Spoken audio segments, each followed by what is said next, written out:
देखो, previous class में हम लोगों ने यहाँ से डिस्कशन स्टार्ट किया था फाइनेंशियल स्टेटमेंट्स के बारे में।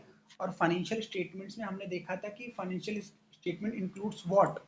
Financial statement includes your profit and loss account, your financial position that is also called balance sheet, right, your statement of changes in equity, your cash flow statement and your notes to financial statements. Now first of हमने discuss किया था balance sheet का format किस तरीके से होता है, financial position का। फर्स्ट टॉप मोस्ट में एसेट्स, एसेट्स के दो क्लासिफिकेशन, नॉन करंट और दूसरा करंट एसेट्स। उसके बाद कैपिटल एंड लायबिलिटीज में टॉप मोस्ट में कैपिटल, कैपिटल में एडजस्टमेंट क्या क्या, opening capital plus additional capital plus profit minus drawing, that will become closing capital. उसके बाद लायबिलिटीज में दो, नॉन करंट एंड करंट, इसकी बोथ साइड इक्वल होगी, total asset will be equal to total capital and liability. तो ये formula भी मैंने आपको बताया था, ये नोट डाउन करना है। फॉर्मूला कौन सा, कि total asset is always equal to liability plus capital, right. और इस तरीके से ये हमने देखा था क्लोजिंग कैपिटल कैसे आएगा। क्लोजिंग कैपिटल आएगा opening capital plus capital introduce plus profit minus drawings. Clear, okay. बाकी मैंने आपको क्लासिफिकेशन बताई थी, नॉन करंट एसेट क्या होते हैं, करंट एसेट्स क्या होते हैं, हमने डिस्कस कर लिया था। उसके बाद स्टेटमेंट ऑफ प्रॉफिट लॉस कैसे बनाना है। फर्स्ट ऑफ ऑल रेवेन्यू आपको जो भी है, जो भी सर्विस आप देते हो उसमें आप सेल रिटर्न माइनस कर दो, अगर आपकी वो इनकम रिटर्न हो गई। उसके बाद कॉस्ट ऑफ सेल में क्या क्या इन्वॉल्व होता है, आपकी इन्वेंट्री, आपकी परचेजेस, आपके परचेज रिटर्न्स, आपका कैरिज कितना लगा, आपकी क्लोजिंग इन्वेंट्री कितनी बची, तो ये आपका आ जाएगा कॉस्ट ऑफ सेल्स। उसके बाद ग्रॉस प्रॉफिट आ जाएगा, total revenue minus cost of sale, that is gross profit. Gross profit में हम क्या करते हैं, अदर इनकम ऐड करते हैं जो हमारी अदर देन मेन रेवेन्यू है, और एक्सपेंस माइनस करते हैं, this is called indirect expense. ठीक है, तो ये हमारा नेट प्रॉफिट आ जाता है। क्लियर ना। ये मैंने कैपेक्स बताया था और रेवेक्स बताया था, मैंने इसका रिलेटेड वीडियो भी भेजा था, आई होप आपने देखा होगा, नहीं देखा तो देख लेना, capital expenditure and revenue expenditure. ठीक है, ओके। अब इसमें जो है, अब हम ये देखते हैं ये क्या कहना चाह रहा है, ये स्टेटमेंट क्या कह रही है। Impact of wrong classification of capex and revex, मतलब अगर हम इस छोटी सी चीज को, मतलब इस बड़ी सी चीज को छोटी चीज मान के चल लें और ये सोचे कि सर फायदा क्या है, रेवेन्यू कैपिटल, कैपिटल को रेवेन्यू कर देंगे तो प्रॉब्लम क्या होगी, है तो दोनों खर्चे ही। But no, you are going to make a big mistake. अब वो बता रहा है कि what will be the impact of doing this mistake. First of all ये कह रहा है, if capex is treated as revex, अगर आपने कैपिटल एक्सपेंडिचर को रेवेन्यू मान लिया तो क्या फर्क पड़ेगा। तो ये कह रहा है एक्सपेंस क्या हो जाएगा, ओवर हो जाएगा। एक्सपेंस क्या हो जाएगा, ओवर। मतलब अगर आप कैपिटल एक्सपेंडिचर को रेवेन्यू ट्रीट कर लोगे, इसका मतलब आपने खर्चों को बढ़ा दिया। प्रॉफिट क्या होगा, कम होगा। एसेट्स क्या होगा, कम हो जाएगा। और नेट, नेट एनसीए का मतलब of net current asset, net current asset NCA क्या होगा, नेट करंट एसेट में क्या हो जाएगा, डाउनफॉल आ जाएगा, जो कि बढ़ना चाहिए था। ठीक है, इसका रिवर्स है ना। इफ अगर हम जिसकी अगर हम क्या करेंगे, if revex is treated as capex तो क्या फर्क पड़ेगा, इस रेवेक्स ट्रीटेड तो इसका अपोजिट हो जाएगा, क्या हो जाएगा, था रेवेन्यू आपने कर दिया कैपिटल तो क्या हो जाएगा, एक्सपेंस कम हो जाएगा, प्रॉफिट बढ़ जाएगा, कैपिटल नेट एसेट क्या हो जाएगा, बढ़ जाएगा, और नेट करंट एसेट्स घट जाए बढ़ जाएगा। ठीक है, अब इन्हीं चीजों की हमें करेक्शन करनी होती है, जो हम आगे पढ़ेंगे रेक्टिफिकेशन। मतलब whatever entry we have made, if we find any error on the such entries, we also make it rectification, that is another topic and it is called rectification of error. ठीक है, now अब यहाँ पे आते हैं आपके basic rules, जो एक बेसिक कॉमर्स के स्टूडेंट से एक्सपेक्ट किया जाता है। Because you are not student of commerce, तो यहाँ पे बेसिक कंसेप्ट आपको मैं समझा रहा हूँ। मैंने आपको बता दिया है what is asset, what is liability, capital, income, expense. Now you are gone through these topics, right. अब यहाँ पे रूल होते हैं, ध्यान से समझो, debit and credit. Debit and credit का मतलब ये समझो कि every transaction has an impact in two side, one is debit and one is credit, and this system of accounting is called double entry book keeping, right? And if we record our financial statement where only one side is impacted, is called single entry system. But worldwide recognition is, it is being accepted that double entry bookkeeping is far better than the single entry system. तो assets को हम क्या करते हैं, assets अगर हमारा बढ़ रहा है, प्लस का साइन मींस बढ़ रहा है, एसेट्स अगर हमारे वजह से बढ़ते हैं उसको हम डेबिट करेंगे, कम होते हैं क्रेडिट करेंगे। इसका रिवर्स होता है रूल लायबिलिटी कैपिटल का। मतलब लायबिलिटी कैपिटल बढ़ रही है तो क्या होगा, क्रेडिट, और घट रही है तो क्या होगा, डेबिट। ठीक है, इनकम का सेम रूल लायबिलिटी की तरह, इनकम अगर बढ़ रही है क्रेडिट और घट रही है तो डेबिट। एक्सपेंस अगर बढ़ रहे हैं तो डेबिट, घट रहे हैं तो क्रेडिट। ठीक है, अब इसी तरीके से आप ऐसे बना सकते हो, this is called T shape accounting. क्या बोलते हैं इसको, T shape accounting. This is T shape, this is T. तो एसेट्स या एक्सपेंस का जो बैलेंस होता है वो डेबिट साइड होता है, right hand sorry left hand side is called debit side and right hand side is called credit side. तो एसेट्स का डेबिट बैलेंस होगा तो इस तरफ, एसेट्स का नेगेटिव बैलेंस होगा तो इस तरफ। या ऐसे समझ लो, लेफ्ट हैंड साइड वो रिकॉर्ड करेंगे वो ट्रांजेक्शन जिससे एसेट्स बढ़ेगा, और राइट हैंड साइड वो रिकॉर्ड करेंगे जिससे एसेट्स कम होगा। यस यस यस, इस रूल को हम कहते हैं debit what comes in, credit what goes out. Same liability अगर इंक्रीज होती है तो राइट हैंड साइड, डिक्रीज होती है तो लेफ्ट हैंड साइड। क्लियर। अब यहाँ पे कुछ ट्रांजेक्शन्स दी हुई हैं, इसको हम एंट्री करेंगे, इसको हम ये दिमाग लगाएंगे what is being credited here and what is being debited here. Suppose double entry system में हम सपोज टी अकाउंटिंग कर रहे हैं, तो इसका इम्पैक्ट क्या पड़ेगा, cash purchase, purchase goods $1000 by cash. तो यहाँ पे क्या इम्पैक्ट पड़ा, गुड्स जब हमारे पास बढ़ता है तो उसको हम लिखते हैं परचेजेस। गुड्स जब हमारे पास बढ़ता है उसे हम लिखते हैं परचेजेस, और परचेज करना होता है एक्सपेंस, एक्सपेंस बढ़ता है तो करते हैं डेबिट। और कैश हमारा असेट्स है, जब हमने गुड्स को परचेज किया तो हमारी जेब से पैसा गया तो व्हाट गोज आउट, कैश। तो यहाँ पे क्या रूल हुआ, purchase has been debited and cash has been credited. Clear. अब इसी तरीके से अगर गुड्स को मैंने क्रेडिट पे परचेज किया होता, मतलब मैंने तुरंत पेमेंट नहीं की, तो परचेज डेबिट होता सेम अमाउंट से, बट यहाँ पे क्रेडिट कैश नहीं होता क्योंकि we have not paid anything. तो credit the is the giver. तो रूल क्या लगता बताओ, क्रेडिट इज द गिवर, जिसने हमें वो सामान दिया है, तो यहाँ पे Adam limited will be credited by his name. Clear. Same in case of sales, अगर हमने सेल्स की है और हमें पैसे आए हैं तो क्या करेंगे, what comes in debit, cash has been debited and revenue हुआ है, यहाँ पे इनकम हुई है and that revenue name is sale, तो सेल क्या होगा, क्रेडिटेड। ठीक है, अगर सेल को हम करते क्रेडिट में, इसका मतलब पैसे नहीं आए, तो क्या करते हैं हम, डेबिट द रिसीवर, जिसको हमने सामान दिया, carry will be debited and what goes out, inventory, तो टू सेल, टू सेल। ठीक है, अब परचेज रिटर्न का मतलब क्या हुआ, जिस पार्टी को हमने परचेज सॉरी जिस पार्टी से हमने परचेज किया था, हमें उसका सामान पसंद नहीं आया, हमने उसको रिटर्न कर दिया। तो purchase return is the reverse of purchase, क्योंकि परचेज हमने डेबिट किया था एज एन एक्सपेंस, तो परचेज रिटर्न क्या करेंगे, क्रेडिट। और यहाँ पे रिसीवर कौन हो गया, दोबारा से वो पार्टी होगी जिससे हमने लिया था, तो एडम क्या हो जाएगा, debit as a receiver. Clear. Sales return क्या होगा, सेम, हमने जिसको सेल किया उस कस्टमर को हमारा सामान पसंद नहीं आया, उसने हमें क्या कर दिया, सामान वापस कर दिया।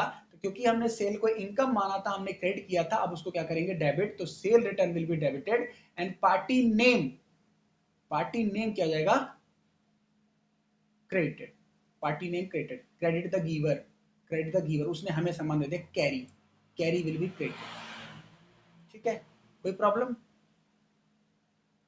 अब एक्सपेंस की बात करो, अगर आप एक्सपेंस पे करते हो, इसका मतलब वो क्या हो गया, एक्सपेंस बढ़ गया, तो that expense name will be debited, whatever name it is, rent, electricity, salary, whatever, and what goes out from your hand, that is cash, तो cash account will be credited. Same same, कोई भी आप expense करोगे same way. But suppose कोई rent आपको देना था, कोई एक्सपेंस देना था, बट अभी आपने दिया नहीं है, दैट इज आउटस्टैंडिंग, अकाउंट्स में क्या बोलते हैं, आउटस्टैंडिंग, ड्यू। तो हम क्या करेंगे, rent account will be debited, but here cash account will not be credited, here party name to whom we are liable to pay should be credited. The entry will be rent account debit to Mr. Larry here. ठीक है, तो ये कुछ हमारे पास examples हो गए। अब ये बोल रहा है कि इनकम के क्या सोर्स हो सकते हैं हमारे पास, रेवेन्यू हो सकता है, बैंक इंटरेस्ट हो सकता है, रेंट हो सकता है, ट्रेड रिसीवल से हमें पैसे मिल सकते हैं, है ना, और पेमेंट क्या हो सकता है, हम किसी को पेमेंट कर सकते हैं। तो यहाँ से एंट्री करते, सपोज यस, यहाँ से एंट्री करते हैं। सपोज हमें इनकम मिली है, और इनकम कहाँ से मिली है, जो हमारा मेन रेवेन्यू है। Suppose you are going to pay me fees, so what entry I will make, cash or bank account debit to tuition fees, to coaching fees, that would be entry।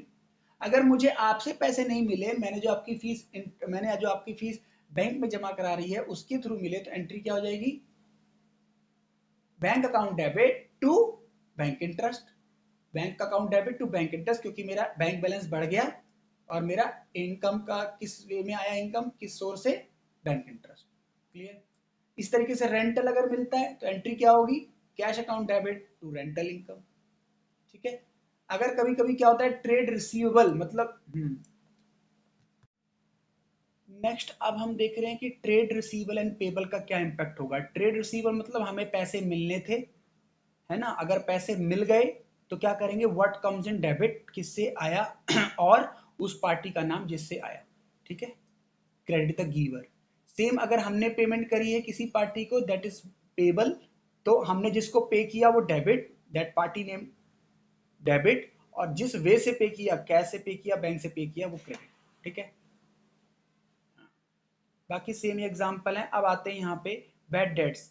Bad debts का मतलब पता है ना आपको क्या होता है, what is bad debts, बताओ।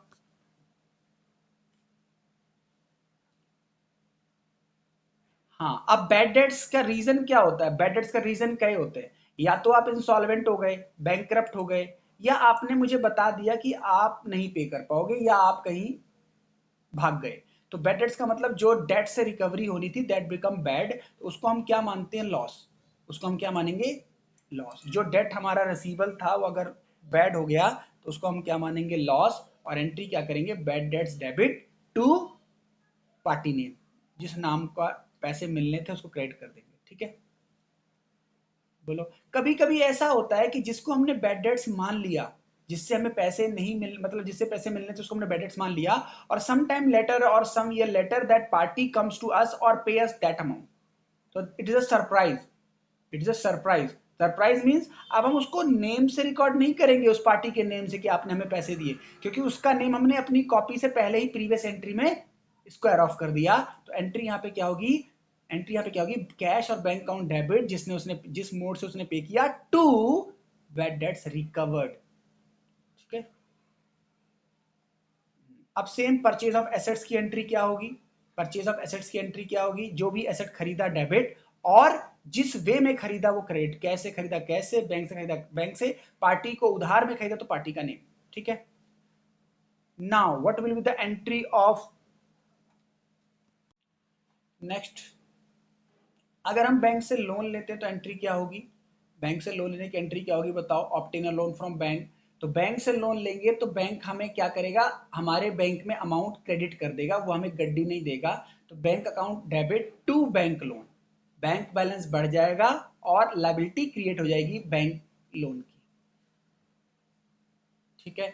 इसी तरीके से कभी कभी क्या होता है, बिजनेस में पैसा लगाया जाता है ना, पैसा इंजेक्ट किया जाता है, तो एंट्री क्या होगी, cash account debit to capital, क्योंकि कैश आया है बिजनेस में, व्हाट कम्स इन, और क्रेडिट मैंने बताया था, कैपिटल और लायबिलिटी जब बढ़ते हैं तो वो क्या होते हैं, क्रेडिट होते हैं। ठीक है। कभी कभी ओनर क्या करता है, जो उसने कैपिटल लगाई है वो उसको विड्रू कर लेता है अपने पर्सनल यूज के लिए, तो उस टर्म को बोलते हैं ड्रॉइंग्स। तो एंट्री हो जाएगी कैपिटल अकाउंट डेबिट, क्योंकि कैपिटल हो गई कम, टू ड्रॉइंग्स या कैश और बैंक, जिस वे में उसने निकाल लिया। क्लियर।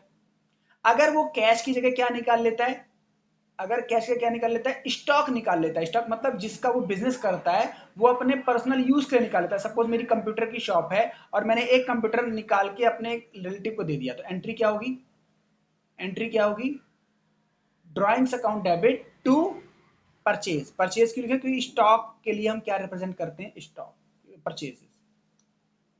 मैंने कहा अगर हम कैश निकालते हैं तो एंट्री हो जाएगी क्या, capital account debit to cash, लेकिन अगर हम कैश नहीं निकालते, जिसका हम बिजनेस करते हैं वो स्टॉक को निकाल के पर्सनल यूज में कर लेते हैं, तो एंट्री क्या हो जाएगी, drawings account debit to purchases.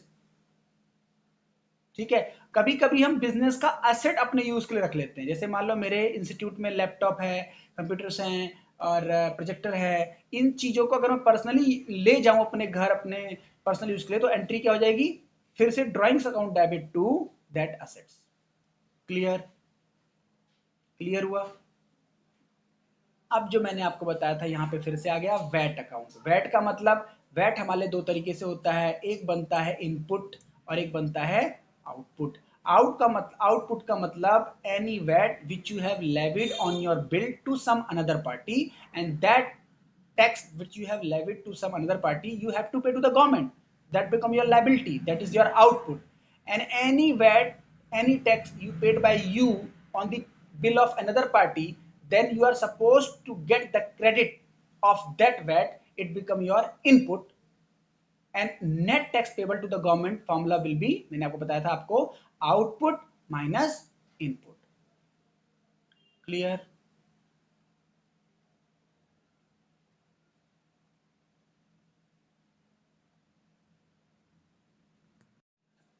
Now this topic name is purpose and content of books of prime entry. These are also called primary books. What are called? This is called primary book. Now clear? Primary book.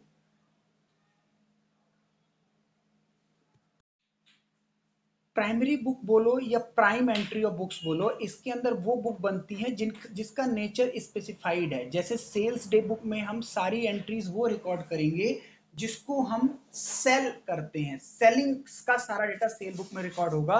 और यहाँ पे क्या होगा बताओ, credit sale record करेंगे। सिर्फ कौन सा रिकॉर्ड करेंगे, क्रेडिट सेल। सेम इसका reverse purchase day book, purchase का सारा रिकॉर्ड कहाँ करेंगे, परचेज में करेंगे। और ध्यान ये भी रखना है, क्रेडिट की ट्रांजेक्शन होती है, कैश ट्रांजेक्शन यहाँ रिकॉर्ड नहीं होती, क्योंकि कैश के लिए कैश बुक अलग से बन रही है।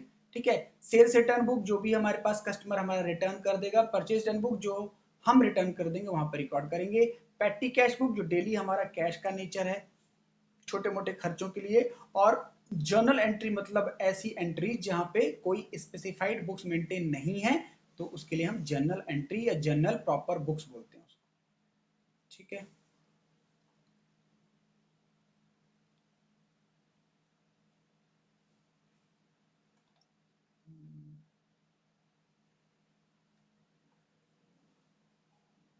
इस क्वेश्चन का आंसर बताओ, which of the following is an example of prime record not prepared by the business.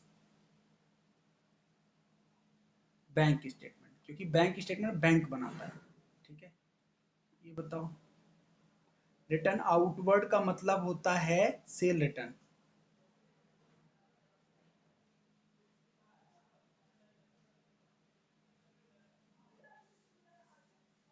Sales outward are recorded in prime entry record किसमें, सेल्स रिटर्न।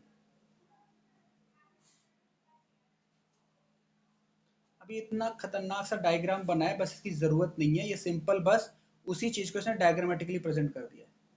ठीक है, sales source document, sales invoice, sales credit note, cheque receive, ये systematically recording है कि किस तरीके से हमारे पूरे बिजनेस में फ्लो ऑफ इनवॉइसेस का फ्लो होता है। ठीक है, और इसमें कोई नई चीज नहीं। नेक्स्ट, इसका आंसर आप लिख पाओगे, what which book of prime entry will record sales invoice.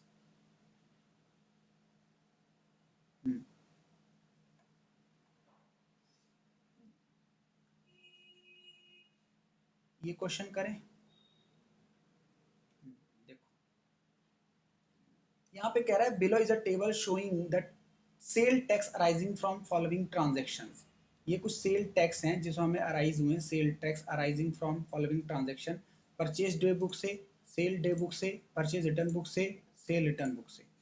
ठीक है, तो अब हमको ये क्या दिखाना चाह रहा है कि सेल टैक्स का हम किस तरीके से क्या करेंगे, अकाउंट बनाएंगे। ठीक है, किस तरीके से हम अकाउंट बनाएंगे, तो देखो, सेल टैक्स सिंपल, इस तरफ इनपुट इधर आउटपुट, अभी ऊपर बनाया था ना टी शेप।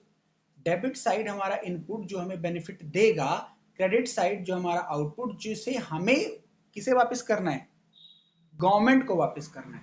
तो परचेज क्या होगा, परचेज का मतलब हमने कस्टमर से परचेज किया था, उसने हमारे ऊपर लगाया, तो ये हमारा क्या बन जाएगा, input that will be shown in debit side of sales tax. Clear, purchase day book.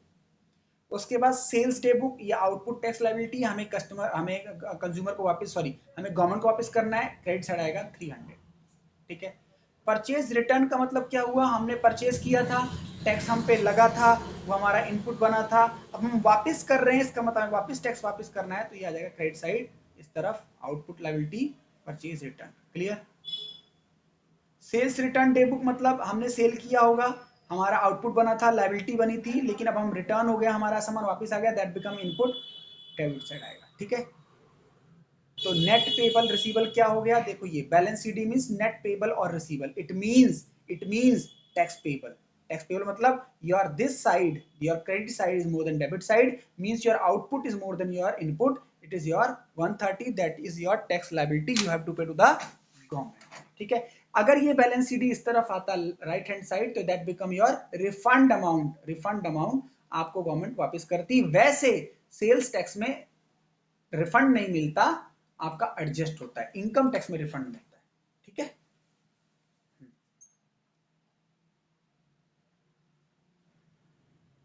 एक बार ये वाला समझ लो, कोई पॉइंट में डाउट आता है तो बताओ, जो अभी हमने डिस्कस किया वो ये वाला समझ लो। देखो हमारे पास जो अकाउंटिंग रिकॉर्ड के तरीके होते हैं, वो हमारे पास होता है एक तो कैश सिस्टम और एक होता है अक्रूवल सिस्टम। ठीक है। तो कैश सिस्टम में हम क्या देखते हैं, कैश सिस्टम में हम वही ट्रांजैक्शन रिकॉर्ड करते हैं जो हमारी कैश में इनकर्ड होती है, जो हमारी किस में इनकर्ड होती है, कैश में इनकर्ड होती है, जिसमें जैसे कि मान लो मैकडी कंपनी है, या जो कंपनीज कैश में डील करती हैं, वहां पे क्रेडिट होता ही नहीं है, मतलब there is no credit transaction, right. तो एक्रूरल कॉन्सेप्ट वहां पे आया जहां पे cash as well as credit भी होता है, लेकिन कैश सिस्टम में तो सिर्फ क्या हुआ, कैश सिस्टम में तो क्रेडिट होता ही नहीं है। What is accrual, the accrual और matching concept requires that income earned is matched with the expense incurred in that period.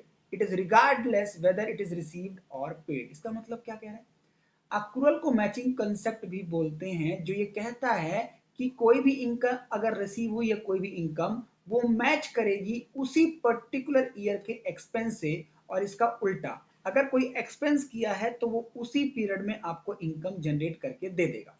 ये है अक्रूवल कॉन्सेप्ट। मतलब अगर आप जॉब करते हो, तो जॉब करने का मतलब क्या हुआ, आपको सैलरी मिलेगी, हाँ वो आज मिले, कल मिले, अगले मंथ मिले, आपको सैलरी का राइट आ चुका है। तो यही कह रहा है, रिगार्डलेस वो मिले कब मिले, लेकिन आपको राइट अराइव हो जाता है कि yes now you will receive the payment. जैसे मैं आपको पढ़ा रहा हूँ, I am not getting your fee, I am not getting my fee from advance base as advance basis, but I am supposed to receive a fee after some classes, whatever we have a communication. तो this is my एक्रूरल concept कि आज नहीं तो कल मिल ही जाएगी, तो मैं आपका रिकॉर्ड एज अ, अब क्लियर है।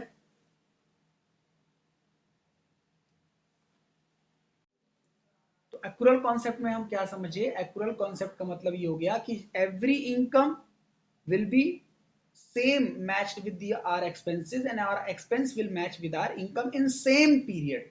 This is called accrual concept. Clear? बाकी ये सारी टर्म्स आपको पता ही है, what is net profit, what is drawings, accrual हमने डिस्कस किया। एक बार एक्रूअल का एक बार एग्जांपल देख लेते हैं, यहाँ पे अच्छा एग्जांपल दिया हुआ है। The cost of sale is $75,000 even though there is a portion $50,000 of cost have not yet been paid for। ठीक है ना, टोटल कॉस्ट ऑफ सेल इतनी है, लेकिन हमने पे कितना किया, सिर्फ $50,000। The $50,000 owed to the credit supplier will be shown in the statement of profit and loss as a trade payable। This is example of accrual concept। हमने पूरा नहीं पे किया, कुछ ही पे किया, बट जितना पे किया वो तो हम रिकॉर्ड करेंगे ना, है ना। कॉस्ट ऑफ सेल 75 की है, हमने सिर्फ 50 ही पे किया है, but we will record some in profit loss account, some in balance sheet as a receivable payable. What is, do you know about carriage inward and outward, पता है आपको what is carriage inward and outward, बताओ।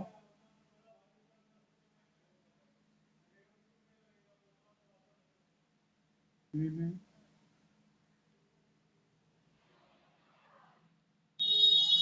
हाँ, carriage inward का मतलब है delivery cost that we have to pay, we purchase from supplier. एक तो हमने सामान खरीदा, ऊपर से हमने उसका जो कन्वेंस था वो भी पे किया, यही है ना। Delivery cost that we have to pay when we purchase from a supplier. Carriage outward क्या है? Expense that arises when we pay to the delivery of goods to our customer. हमने सामान भेजा और हमने ही पे किया, दोनों ही हमारे लिए क्या है? एक्सपेंस है, चाहे हम एक परचेज पे करें चाहे एक सेल पे करें। ठीक है। कैपिटल के बारे में आपको पता है, ठीक है, बोलो। ड्राइंग्स के बारे में आपको पता है, असेट्स, ये सारी टर्म्स।